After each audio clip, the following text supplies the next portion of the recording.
Hello, I'm Panacea. Welcome to my channel. In this channel, I would like to share something focused on the Chinese healthcare system. And today, I would like to talk about one profession in Chinese healthcare system. And let me begin with the Chinese medical drama, and which is popular those days. It called the heart.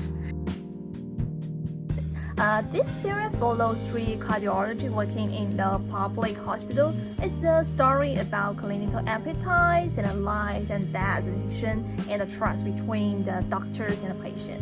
But there is another important person in China's healthcare system who is rarely shown as a professional, and the pharmaceutical representative.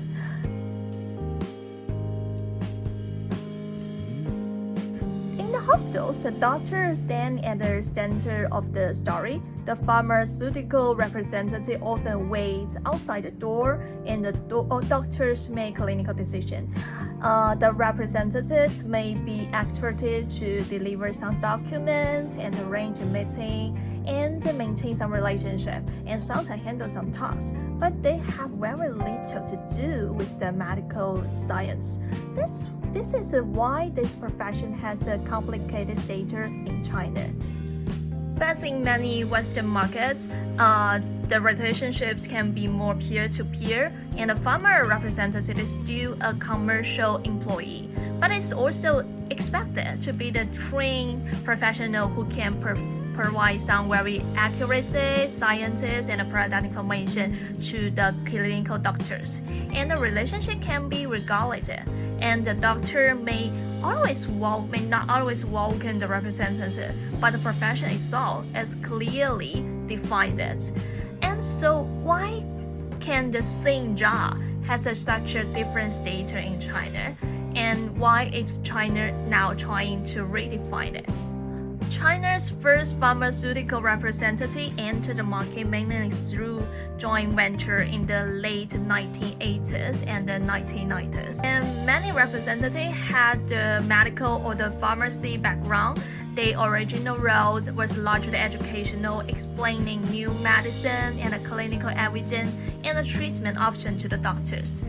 But the pharmaceutical market expanded much faster than the regulation system, and more companies entered. Some personal relationship and some informal incentive become increasingly important, and scientific promotion was sometimes replaced by sales targets and what China called it the kickback-driven selling. And the 2013 GSK China schedule showing how serious the problem could become. And in the 2014, GSK China was fined RMB 3 billion after investigators found the bribery-based sales model involving pharmaceutical promotion and intermediary transactions.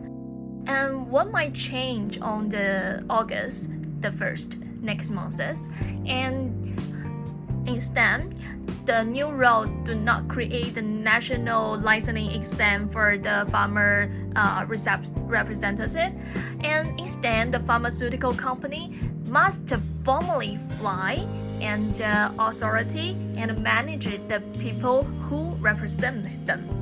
And new representatives are generally expected to have their colleague levels of qualification in medicine, pharmacy, or the related field, and together with the relevant clinical knowledge. And the public will also be able to search for the representative-based filing information and the violation record. And the rules draw a clear line between the academic promotion and the sales. The company cannot simply give the representative prescription target and call it the work academic communications. And the representative cannot collect the payment, handle procedure, invoices, or count individual doctors' prescriptions. They cannot provide kickback, give, and some financial benefits. The rules define 9 categories or prohibit behavior the pharmaceutical representative, while also placing responsibility on the pharmaceutical company, third-party organization, and the healthcare institution and their staff. Pharmaceutical kickback is not only the internal compliance issue. In serious cases, they can lead to the criminal liability. The doctor who use their authority and accept the money from the pharmaceutical company may face persecution and for accepting bribes and non-stating employee. And hospital manager or procurement official who use the public office authority may face the persecution for accepting bribe as a public official. And the company of the representative offering the money may also face a corresponding bribe charges. And the exact outcomes depends on the personal role, the conduct, and the amounts involved in the evidence. So a payment does not become illegal simply, but it's according to the consulting fees, the gift, and the travel expense or the reimbursement. The real question is, why was the money paid? What decision was intended to influence, and who received it? And can the arrangement be proven? So, will pharmaceutical representative disappear in China? No, probably not. But the old version of the job is becoming much harder to sustain. A low-status role expected to carry some commercial pressure and maintain personal relationship and accept whatever treatment comes from the hospital. The future representative will need more professional knowledge and a greater personal accountability.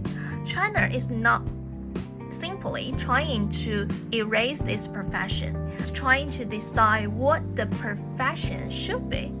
And this is why the real question is not only will pharma receptions still exist, it is will they finally be treated as professions.